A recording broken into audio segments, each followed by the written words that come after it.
Hello, ya, welcome back sama YouTube channel aku. Jadi aku bakalan lagi baca buku Harry Potter dan Kamar Rahasia. Kita udah masuk ke chapter 15 sekarang ya. Dan judulnya Aragog. Bentar. Udah pernah dengar nama Aragog belum ya di chapter-chapter sebelumnya? Aku lupa. Kayaknya belum deh. Jadi let's find out apa itu Aragog. Siapa Aragog? Nama judulnya. Jadi sebelum kita mulai, aku mau kasih tahu kalian, buat kalian yang baru pertama kali ngelihat video ini, jadi aku udah baca buku Harry Potter itu dari buku yang pertama, Harry Potter dan Batu Bertuah, dan aku udah upload semua videonya itu dari yang chapter dari chapter 1 sampai selesai, dan itu bakal aku taruh di description box di playlistnya. Oh iya, jadi karena aku ini lebih ke ngebaca ini, baca sambil kasih komen lah ya tentang buku-buku yang aku baca. Jadi kayaknya kalau awalnya niat aku bikin audiobook, kalau sekarang sih lebih ke baca aja deh gitu, baca sambil. Jadi kalau misalnya di tengah-tengah proses aku baca aku ada interupsi, aku kasih komen-komen, gak apa-apa lah ya. Iya, kita lanjut lagi. Chapter 15 Aragog. Oh iya, musim panas merayapi halaman sekeliling kastil. Langit dan danau sama-sama berubah biru cerah, dan bunga-bunga sebesar kol bermekaran di halaman rumah-rumah kaca. Tetapi hanya tanpa Hagrid yang bisa dilihat dari jendela kastil. Berjalan kian kemari di halaman diiringi Fang, Harry merasa ada yang tidak benar dengan pemandangan di luar itu. Sama seperti di dalam kastil, suram karena terjadinya peristiwa-peristiwa mengerikan. Harry dan Ron sudah berusaha mengunjungi Hermione, tetapi sekarang rumah sakit tidak menerima pengunjung. Kami tidak mau ambil resiko, Madame Pomfrey memberitahu mereka di celah pintu. Tidak, maaf, ada kemungkinan si penyerang muncul lagi untuk menghabisi anak-anak yang malang ini. Dengan kepergian Dumbledore, ketakutan menyebar, hal yang tak pernah terjadi sebelumnya, sehingga matahari yang menghangatkan tembok kastil di luar kelihatannya berhenti di jendela-jendela bersekat. Nyaris tak ada wajah di sekolah yang tidak tampak cemas dan tegang, dan kalau ada tawa yang terdengar di koridor, tawa itu terdengar nyaring dan tidak wajar, dan segera dihentikan. Harry tak henti-hentinya mengulangi kata-kata terakhir Dumbledore untuk dirinya sendiri. Aku hanya akan benar-benar meninggalkan sekolah ini kalau sudah tak ada lagi yang setia kepadaku di sini. Bantuan akan selalu diberikan di Hogwarts kepada siapapun yang memintanya. Tetapi apa gunanya kata-kata itu? Siapa persisnya yang harus mereka mintai bantuan kalau semua sama bingung dan takutnya seperti mereka? Petunjuk Hagrid tentang laba-laba lebih mudah dimengerti. Kesulitannya adalah kelihatannya di kastil tak tersisa seekor laba-laba pun yang bisa mereka ikuti. Harry mencari kemanapun dia pergi, dibantu dengan agak enggan oleh Ron. Mereka dihambat tentu saja oleh kenyataan bahwa mereka tidak diizinkan berjalan kemana-mana sendiri, melainkan harus serombongan dengan anak-anak Gryffindor lain. Sebagian besar teman mereka tampaknya senang ditemani oleh para guru dari kelas ke kelas, tetapi bagi Harry ini menjengkelkan. Meskipun demikian, ada satu anak yang kelihatannya sangat menikmati suasana penuh teror dan kecurigaan. Draco Malfoy berjalan sok gagah berkeliling sekolah seakan dia baru ditunjuk menjadi ketua murid. Harry tidak menyadari apa yang membuat Malfoy begitu senang sampai pelajaran ramuan kira-kira 2 minggu sesudah Dumbledore dan Hagrid pergi. Hari itu Harry yang kebetulan duduk tepat di belakang Malfoy mendengarnya menyombongkan diri kepada Crabbe dan Goyle. Dari dulu aku sudah menduga ayahlah yang akan berhasil menyingkirkan Dumbledore, katanya tanpa berusaha memelankan suaranya. Aku kan sudah bilang, ayah menganggap Dumbledore kepala sekolah paling buruk yang pernah dipunyai sekolah ini. Mungkin sekarang kita akan dapat kepala sekolah yang layak, orang yang tidak menginginkan kamar rahasia dikunci. McGonagall tidak akan bertahan lama. Dia cuma mengisi kekosongan. Snape melewati Harry, tidak berkomentar tentang tempat duduk dan kuali Hermione yang kosong. "Sir," kata Malfoy keras-keras. "Sir, apakah Anda tidak melamar untuk jabatan kepala sekolah?" Wah, Malfoy, kata Snape meskipun dia tidak bisa menyembunyikan senyum bibir tipisnya. "Profesor Dumbledore hanya diskors oleh Dewan Sekolah. Dia akan segera kembali bersama kita." "Ya, betul," kata Malfoy mencibir. "Saya yakin Anda akan mendapat dukungan ayah, Sir, kalau Anda ingin mengisi jabatan ini. Saya akan bilang pada ayah, Anda guru paling hebat di sini, Sir." Snape menyeringai ketika dia berkeliling ruang bawah tanah. Untunglah dia tidak melihat Seamus Finnegan yang berpura-pura muntah ke dalam kualinya. "Aku heran, para darah lumpur belum juga mengepak tas mereka," Malfoy meneruskan. "Berani taruhan 5 galian, yang berikutnya pasti mati. Sayang bukan si Granger." Untunglah saat itu bel berdering. Mendengar kata-kata terakhir Malfoy tadi, Ron sudah melompat bangun dari tempat duduknya, dan dalam kesibukan anak-anak membereskan tas dan buku-buku, tak ada yang memperhatikan dia menyerang Malfoy.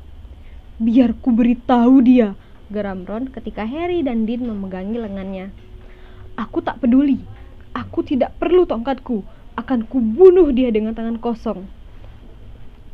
"Ayo cepat, aku harus mengantar kalian semua ke herbologi," bentak Snape kepada anak-anak, dan mereka pun berangkatlah beriringan dengan Harry, Ron, dan Dean paling belakang. Ron masih berusaha melepaskan diri. Baru aman melepaskannya ketika Snape sudah mengantar mereka sampai keluar kastil dan mereka melewati petak-petak kebun sayur menuju ke rumah-rumah kaca. Kelas herbologi sangat muram. Kini sudah 2 orang dari mereka tak ada, Justin dan Hermione. Profesor Sprout menyuruh mereka memangkasi dahan dan ranting-ranting kering pohon ara Abyssina. Harry sedang akan melempar sepelukan dahan kering ke tumpukan kompos ketika ternyata dia berhadapan dengan Ernie Macmillan. Ernie menarik nafas dalam-dalam dan berkata sangat resmi, "Aku cuma ingin mengatakan, Harry, bahwa aku menyesal telah mencurigaimu. Aku tahu kau tak akan pernah menyerang Hermione Granger, dan aku minta maaf untuk semua yang pernah kukatakan. Kita berada di perahu yang sama." Dan ya, dia mengulurkan tangannya yang gemuk dan Harry menjabatnya. Ernie dan temannya Hannah bergabung dengan Harry dan Ron memangkas pohon ara yang sama.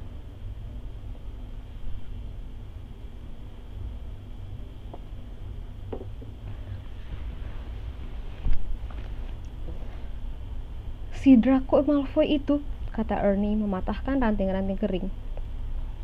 "Dia kelihatannya senang sekali dengan semua kejadian ini ya. Tidak tahu, kupikir mungkin dialah si pewaris Slytherin." "Pintar sekali kau," komentar Ron yang kelihatannya tidak semudah Harry memaafkan Ernie. Menurutmu Malfoy kah orangnya, Harry?" tanya Ernie. "Bukan," kata Harry tegas sekali sehingga Ernie dan Hannah keheranan menatapnya. Memang gibah itu dari kecil. Tetap gibah ya anak-anak kecil. Sesaat kemudian Harry melihat sesuatu yang membuatnya memukul tangan Ron dengan gunting tanaman. "Ach! Apa sih, Mak?" Harry menunjuk ke tanah kira-kira 1 meter dari mereka. Beberapa laba-laba besar bergegas di atas tanah. "Oh yeah," kata Ron mencoba dan gagal untuk tampak senang. "Tapi kita tidak bisa mengikuti mereka sekarang." Harry, Ernie, dan Hannah mendengarkan dengan ingin tahu.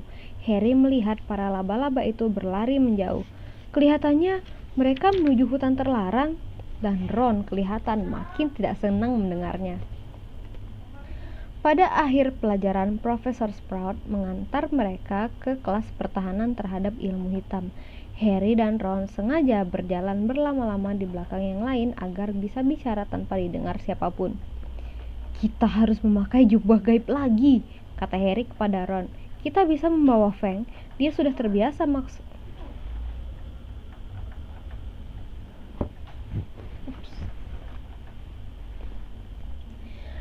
Kita mana tadi? Oh,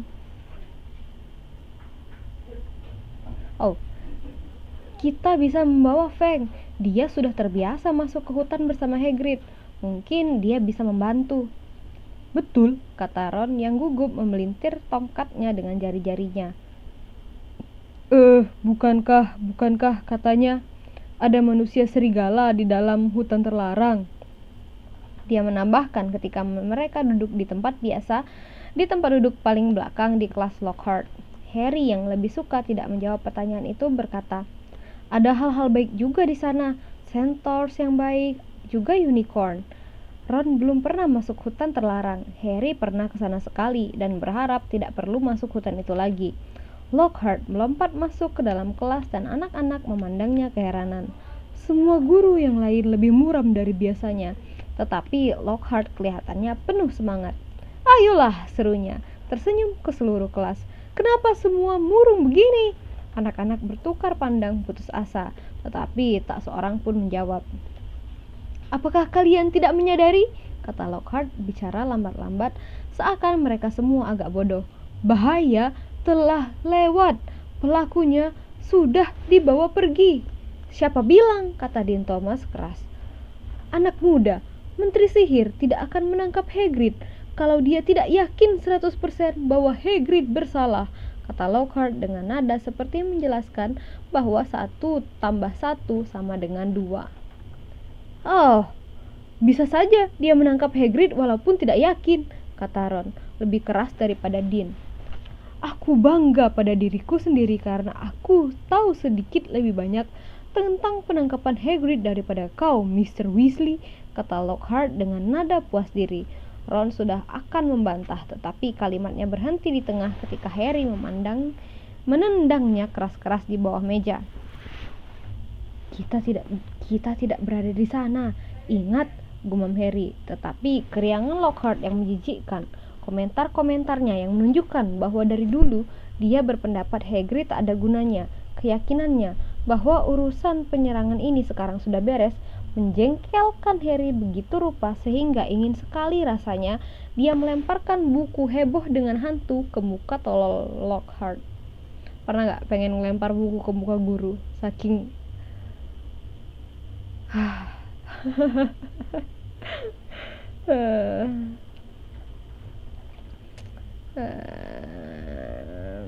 Tetapi alih-alih begitu, dia berusaha puas dengan menulis pesan kepada Ron. Yuk kita lakukan malam ini. Ron membaca surat itu, menelan ludah dengan susah dan menoleh ke sebelahnya ke tempat kosong yang biasanya diduduki Hermione.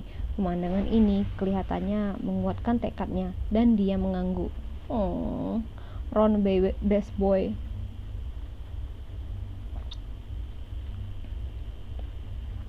Mana bisa ketemu teman kayak Ron? Kalau aku yang ada di posisi Ron, teman baik aku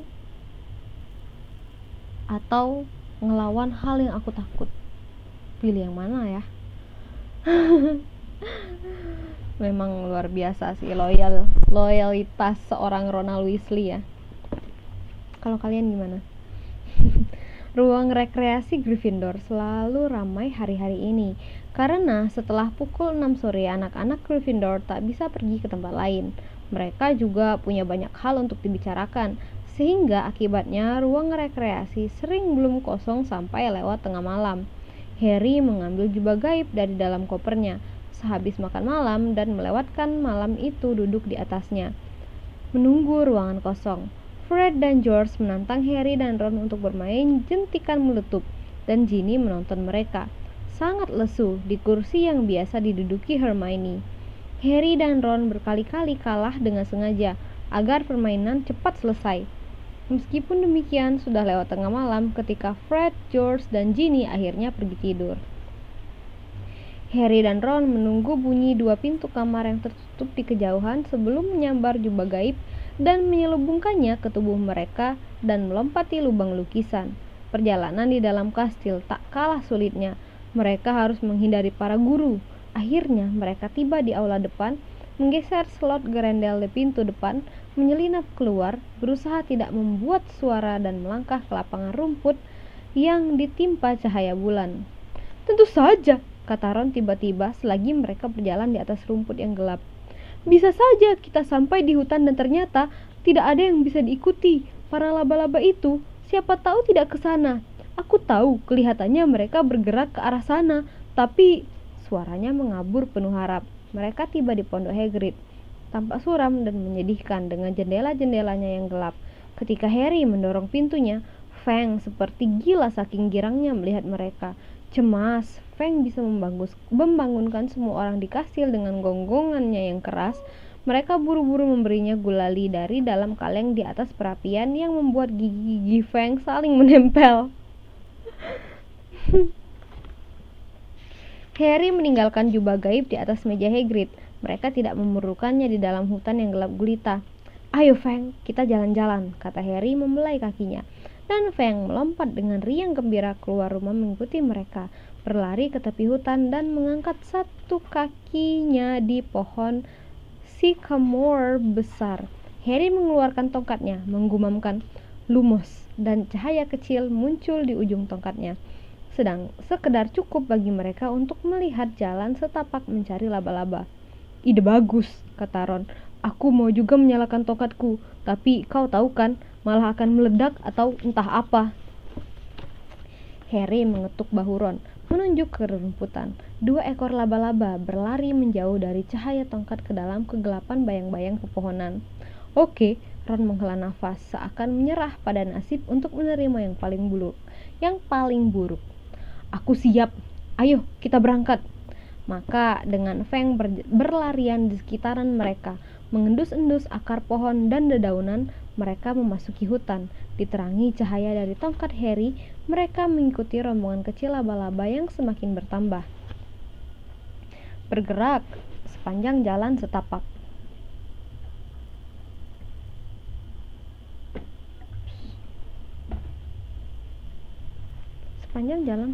Mana sepanjang jalan? Mereka berjalan selama kira-kira 20 menit tanpa bicara, memasang telinga tajam-tajam untuk mendengar bunyi lain selain dahan patah atau gemersik dedaunan. Kemudian ketika pepohonan sudah semakin rapat sehingga bintang-bintang di langit tak lagi kelihatan dan tongkat Harry bersinar sendiri dalam lautan kegelapan, mereka melihat laba-laba pemandu mereka meninggalkan jalan setapak. Harry berhenti, mencoba melihat kemana laba-laba itu pergi, tetapi segala sesuatu di luar lingkaran cahaya kecilnya gelap gulita. Belum pernah dia masuk ke hutan sampai sejauh ini. Dia masih ingat jelas, Hagrid melarangnya meninggalkan jalan setapak ketika dia di sini beberapa waktu lalu. Tetapi Hagrid, entah berapa kilometer jauhnya dari sini sekarang, mungkin duduk dalam sel Azkaban. Dan dia juga sudah berpesan untuk mengikuti laba-laba. Sesuatu yang basah menyentuh tangan Harry dan dia melompat ke belakang, menginjak kaki Ron, tapi ternyata cuma hidung Fang. Bagaimana menurutmu? Tanya Harry kepada Ron yang cuma kelihatan matanya yang memantulkan cahaya tongkatnya. Kita sudah sampai sejauh ini, kata Ron. Maka mereka mengikuti kelebat bayang-bayang laba-laba menembus pepohonan. Mereka tak bisa bergerak cepat sekarang. Ada akar-akar pohon dan tunggul menghalangi mereka, dan nyaris tak tampak dalam kegelapan.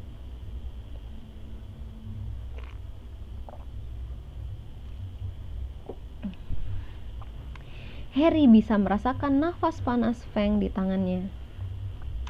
Lebih dari sekali mereka harus berhenti supaya Harry bisa berjongkok dan menemukan laba-laba itu dengan cahaya tongkatnya.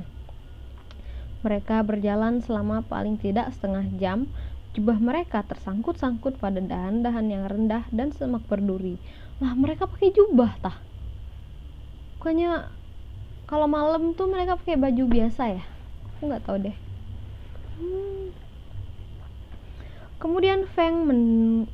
Kemudian mendadak Fang menggonggong keras bergema membuat Harry dan Ron melompat kaget sekali. Apa? Kata Ron keras memandang berkeliling dalam kegelapan yang pekat, memegangi siku Harry kuat-kuat. Ada yang bergerak di sana. kata Harry tertahan. Dengar, kedengarannya sesuatu yang besar. Mereka mendengarkan. Agak jauh, di sebelah kanan mereka, sesuatu yang besar itu mematahkan dahan-dahan ketika dia mencari jalan menerobos pepohonan. Oh tidak, kata Ron. Oh tidak, oh tidak, oh diam, kata Harry cemas. Dia akan mendengarmu. Mendengarku, kata Ron dengan suara tinggi melengking yang tidak wajar. Dia sudah mendengar Fang. Kegelapan serasa menekan bola mata mereka ketika mereka berdiri ketakutan menunggu. Terdengar gemuruh aneh, kemudian sunyi. Sedang apa dia? Katanya Harry. Mungkin bersiap-siap menyerang, kata Ron. Mereka menunggu, gemetar, nyaris tak berani bergerak. Apa menurutmu dia sudah pergi? Bisik Harry. Entahlah. Kemudian di sebelah kanan mereka mendadak muncul sinar terang benderang begitu menyilaukan dalam gelap. Sehingga mereka berdua mengangkat tangan untuk menutupi mata. Fang mendengking dan berusaha lari, tetapi tersangkut belukar berduri yang mendengking lebih keras. Harry! Ron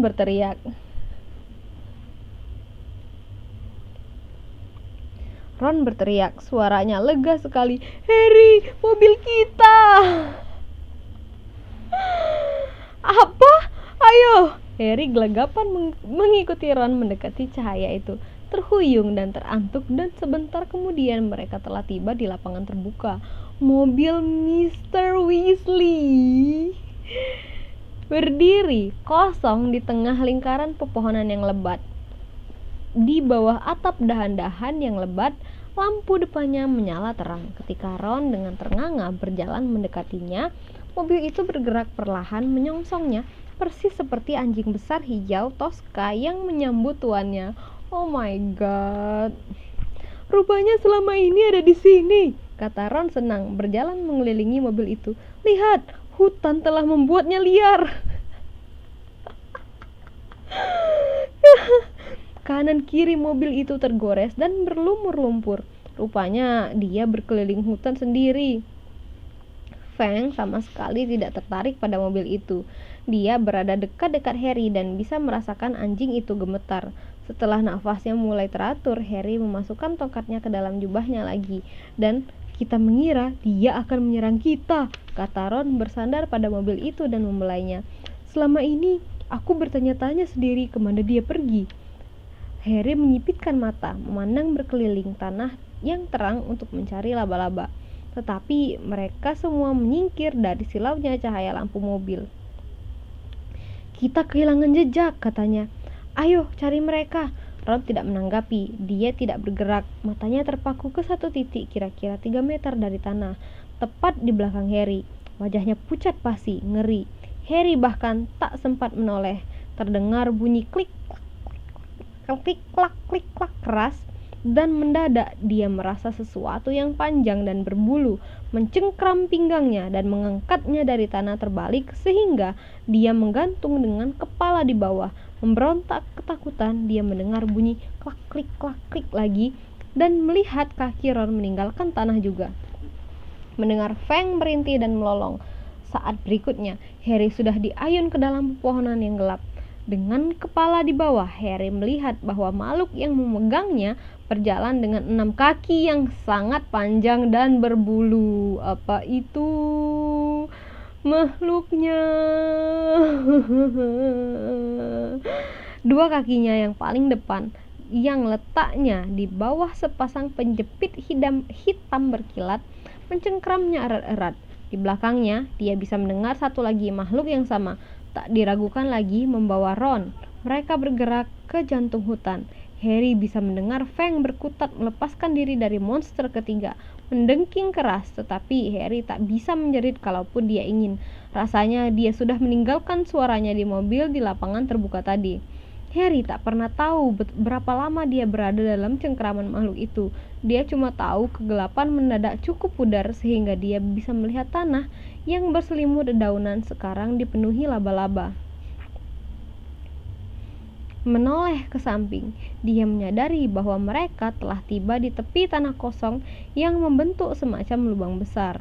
Tak ada pohon di situ, sehingga bintang-bintang bersinar menerangi pemandangan paling mengerikan yang pernah dilihatnya. Laba-laba.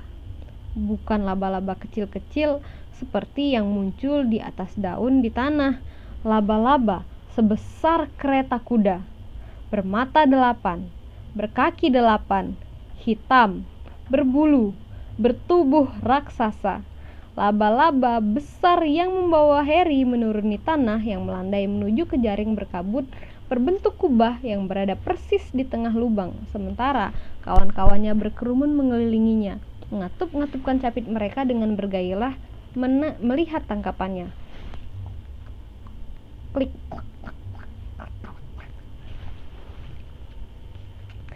Harry jatuh ke tanah dalam posisi merangkak ketika si laba-laba melepaskannya. Ron dan Fang jatuh berdebam di sebelahnya. Fang tak lagi melolong, melainkan meringkuk diam di tempat. Ron kelihatannya persis seperti yang dirasakan Harry. Mulutnya terpentang lebar dalam jeritan tanpa suara dan matanya terbeliak. Harry tiba-tiba sadar bahwa laba-laba yang menjatuhkannya mengatakan sesuatu. Susah ditangkapnya karena dia mengatupkan capitnya bersamaan dengan setiap kata yang diucapkannya. Aragog, dia memanggil. Aragog. Dan dari tanah jaring kubah berkabut, seekor laba-laba seukuran gajah kecil muncul sangat perlahan. Ada warna biru di tengah hitamnya tubuh dan kakinya, dan pada kepalanya yang jelek bercapit semua matanya putih seperti susu. Dia buta. Ada apa? Dia berkata, mengatup-ngatupkan capitnya yang cepat. Manusia, jawab si laba-laba yang menangkap Harry. Hagrid kah? Kata Aragog bergerak mendekat ke 8 matanya yang seputih susu bergerak-gerak ke segala arah. Orang asing, kata laba-laba yang membawa Ron. Bunuh mereka, perintah Aragog mengatupkan capit dengan jengkel. Aku sedang tidur. Kami teman Hagrid, Harry berteriak. Jantungnya serasa meninggalkan dadanya yang berdenyut di tengah tenggorokan. Klik, klik, klik, klik, bunyi capit para laba-laba di sekeliling lubang besar. Hagrid belum pernah mengirim orang ke lubang kami, katanya lambat-lambat. Hagrid dalam kesulitan, kata Harry bernafas cepat sekali. Itulah sebabnya kami datang. Kesulitan? Tanya si laba-laba tua, dan Harry merasa mendengar nada cemas dari suaranya. Tetapi, kenapa dia mengirimmu? Harry berpikir akan berdiri, tetapi membatalkannya. Dia menduga kakinya tak sanggup menopangnya, jadi dia bicara dari tanah setenang mungkin. Mereka mengira di sekolah bahwa Hagrid telah melepas sesuatu untuk menyerang anak-anak. Mereka membawanya ke Azkaban. Aragog mengatup-ngatupkan capitnya dengan murka, dan di sekeliling lubang, bunyi itu dipantulkan oleh rombongan laba-laba yang ikut mengatupkan capit mereka. Semacam tepuk tangan, hanya saja tepuk tangan biasanya tidak membuat Harry ketakutan. Tetapi itu sudah lama sekali, kata Aragog marah. Bertahun-tahun yang lalu, aku masih ingat betul. Itulah sebabnya mereka menyuruhnya meninggalkan sekolah. Mereka yakin akulah monster yang tinggal di dalam apa yang mereka sebut kamar rahasia. Mereka mengira Hagrid telah membuka kamar itu dan melepasku. Dan kau tidak berasal dari kamar rahasia. Sorry. Itu Harry ternyata yang ngomong. Dan kau tidak berasal dari kamar rahasia? Tanya Harry yang bisa merasakan dahinya bersimbah keringat dingin. Aku, kata Aragog mengatupkan capitnya dengan gusar. Aku tidak dilahirkan di kastil. Aku berasal dari negeri yang jauh. Seorang pengelana memberikanku kepada Hagrid waktu aku masih berupa telur. Hagrid masih anak-anak, tetapi dia merawatku, menyembunyikan aku di dalam lemari di kastil, memberi makan aku sisa-sisa makanan dari meja. Hagrid teman baikku, dan dia orang baik. Ketika aku ditemukan dan dituduh telah menyebabkan kematian seorang anak perempuan, dia melindungiku. Aku hidup di hutan ini sejak saat itu. Hagrid masih mengunjungiku. Dia bahkan mencarikan istri untukku. Mosag, dan kalian lihat bagaimana keluarga kami telah berkembang, semua berkat kebaikan Hagrid." Harry mengeluarkan sisa keberaniannya. "Jadi kau tak pernah menyerang siapapun?" "Tak pernah," kata si laba-laba tua serak. "Sebetulnya itu naluriku, tetapi karena menghormati Hagrid, aku tak pernah melukai orang. Mayat anak perempuan yang dibunuh itu ditemukan di dalam toilet. Aku tak pernah melihat bagian lain kastil kecuali lemari tempat aku tumbuh. Bangsa kami menyukai kegelapan dan keheningan." "Tapi kalau begitu, tahukah kau apa yang membunuh anak perempuan itu?" tanya Harry. "Karena entah apapun dia sudah muncul kembali dan menyerang orang-orang lagi." Kata-katanya ditenggelamkan oleh suara klak-klik klak-klik yang keras sekali dan keresekan banyak kaki panjang yang bergerak dengan marah. Sosok-sosok besar hitam bergerak-gerak di sekelilingnya. Makhluk yang tinggal di kastil itu," kata Aragog, "adalah makhluk kuno yang sangat ditakuti oleh kami. Laba-laba, lebih daripada makhluk-makhluk lain. Aku masih ingat betul bagaimana aku memohon-mohon pada Hagrid untuk melepaskan aku ketika aku merasa binatang itu berkeliaran di sekolah." "Binatang apa?" desak Harry. Lebih banyak klaklik-klaklik keras, lebih banyak keresekan. Para laba-laba kelihatannya semakin mendekat, mengepung mereka. "Kami tidak bicara tentang itu," kata Aragog galak. "Kami tidak menyebutkan namanya. Aku bahkan tidak memberitahu Hagrid nama makhluk mengerikan itu, meskipun dia menanyakannya padaku berulang kali." Harry tidak ingin memaksakan soal itu, apalagi semua laba-laba mendekat dari segala jurusan. Aragog kelihatannya sudah lelah bicara. Dia perlahan berjalan mundur ke jaring kubahnya, tetapi teman-teman laba-labanya terus merayap mendekati Harry dan Ron. "Kalau begitu, kami pergi dulu," teriak Harry putus asa kepada Aragog. Mendengar daun bergemersik di belakangnya. "Pergi?" kata Aragog lambat-lambat. "Kurasa tidak. Tapi anak-anakku tidak mencelakai Hagrid karena kularang.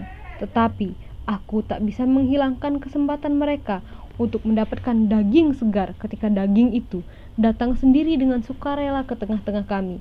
Selamat tinggal, teman Hagrid." Harry berbalik. Hanya 1 meter lebih dari mereka menjulang tinggi dinding kokoh laba-laba. Mereka ngatup-ngatupkan capit. Mata mereka yang banyak berkilat-kilat di kepala hitam jelek mereka. Bahkan saat mencabut tongkatnya, Harry sadar tongkat itu tak ada gunanya.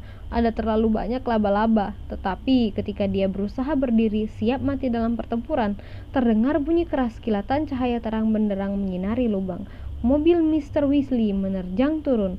Lampu depannya menyala terang. Klaksonnya menjerit-jerit, menabrak para laba-laba hingga menepi. Beberapa laba-laba terlempar dan mendarat terbalik. Kaki mereka yang banyak menendang-nendang udara. Mobil berdecit berhenti di depan Harry dan Ron, dan pintu-pintunya berbam terbuka. "Ambil Fang!" jerit Harry meluncur ke tempat duduk depan. Ron menyambar pinggang Fang dan melemparnya. Fang meneking, terlempar ke tempat duduk di belakang. Pintu-pintu menutup keras. Ron tidak menyentuh gas, tetapi mobil itu tidak memerlukannya. Mesinnya menderu dan mereka melesat, menabrak lebih banyak lagi laba-laba. Mereka meluncur, mendaki lereng, keluar dari lubang dan segera saja menerobos hutan. Dahan-dahan pepohonan melecut jendela-jendelanya ketika mobil itu dengan cerdik berzigzag melewati celah-celah yang cukup lebat, mengikuti jalan setapak yang rupanya sudah dikenalinya.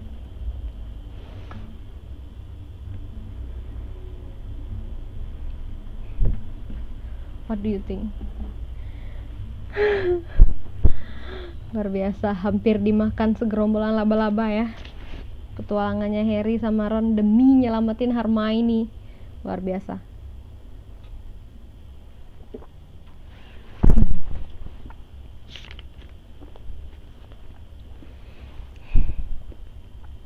Harry mengerling. Ron, mulutnya masih terbuka dalam jeritan tanpa suara, tetapi matanya tak lagi terbelalak.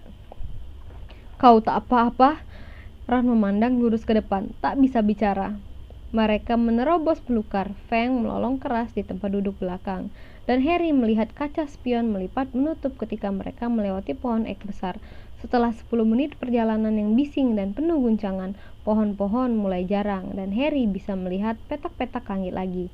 Mobil berhenti begitu mendadak sehingga mereka nyaris terlempar ke kaca depan. Mereka sudah tiba di tepi hutan. Fang melemparkan diri ke jendela saking cemasnya ingin segera keluar, dan ketika Harry membuka pintu, dia melesat melewati pepohonan kembali ke pondok Hagrid. Ekornya di antara kedua kaki belakangnya. Harry juga keluar dan setelah kira-kira 1 menit, Ron kelihatannya sudah bisa merasakan kakinya dan dia ikut keluar. Leher Ron masih kaku dan dia masih terus memandang ke depan. Harry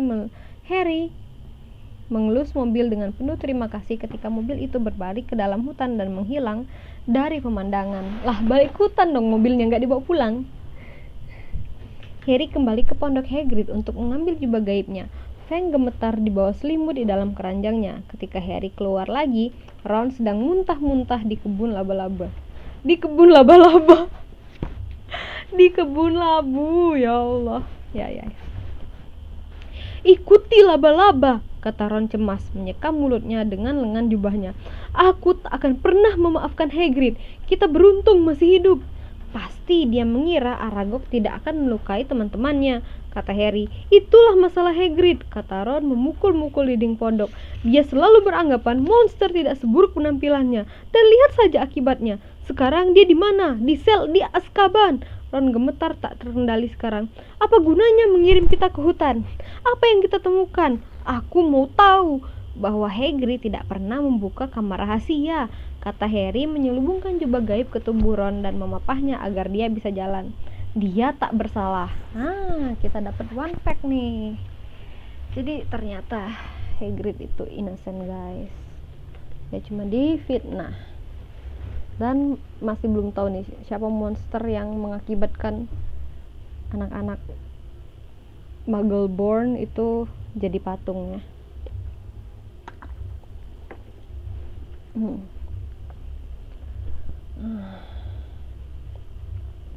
Ron mendengus keras. Jelas menurut pendapatnya, menetaskan Aragog di dalam lemari tidak masuk kategori tak bersalah. Ketika kastil sudah semakin dekat, Harry menarik jubahnya untuk memastikan kaki mereka tersembunyi. Kemudian mendorong pintu ke depan yang berderit. Hati-hati mereka menyeberangi aula depan, menaiki tangga pualam, menahan nafas ketika melewati koridor-koridor yang dipatroli penjaga-penjaga yang waspada. Akhirnya mereka tiba di ruang rekreasi Gryffindor yang aman. Api di perapian telah berubah menjadi abu berpendar. Mereka melepas jubah dan menaiki tangga melingkar menuju ke kamar. Ron menjatuhkan diri ke tempat tidur tanpa bersusah-susah ganti pakaian. Tetapi Harry tidak begitu mengantuk. Dia duduk di pinggir tempat tidurnya, berpikir keras tentang semua yang dikatakan Aragog. Makhluk yang bersembunyi di suatu tempat di kastil, pikirnya. Kedengarannya sejenis monster Voldemort. Bahkan monster-monster lain tidak mau menyebut namanya. Betul, masuk akal, Harry pintar. Iya.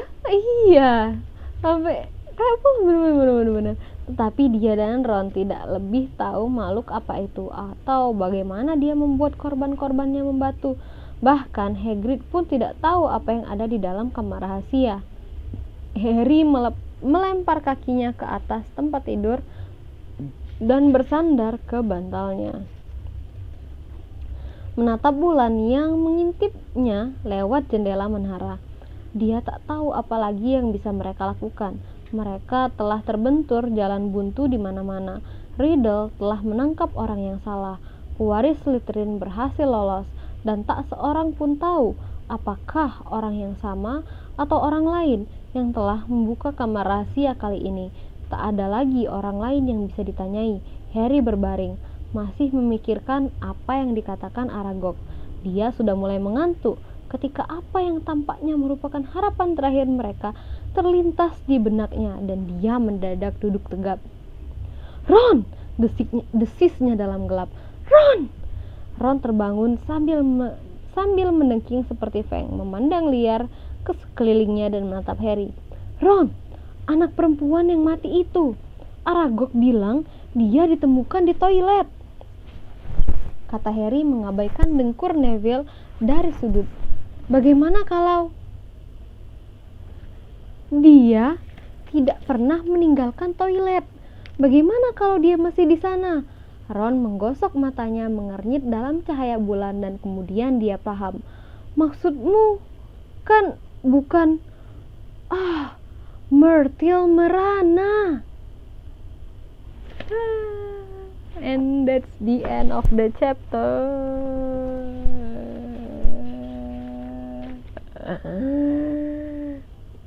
Oh, okay.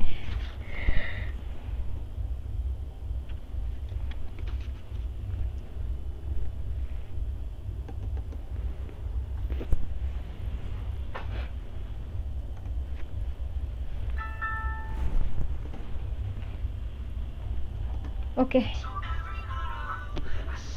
Jadi itu tadi, Jadi itu tadi Harry Potter dan Kamar Rahasia chapter 15. Jadi lumayan seru ya. Seru banget, malahan nggak berasa sih kalau aku bacanya. Memang buku-buku Harry Potter tuh walaupun udah dibaca berulang-ulang bakal tetap super seru. Kayak lagunya kegedean.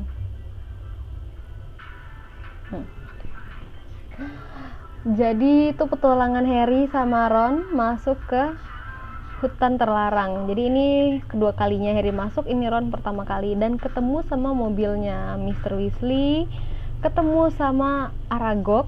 Siapa itu Aragog? Si laba-laba raksasa. Apa ya? Kalau nggak salah ada namanya deh dari seri Harry Potter ini. Oh, Acromantula kalau nggak salah. Ya itu. Itulah kira-kira. Iya. Jadi itu tadi Harry Potter dan Kamar Rahasia chapter 15. Sampai ketemu lagi di video selanjutnya. Bye bye.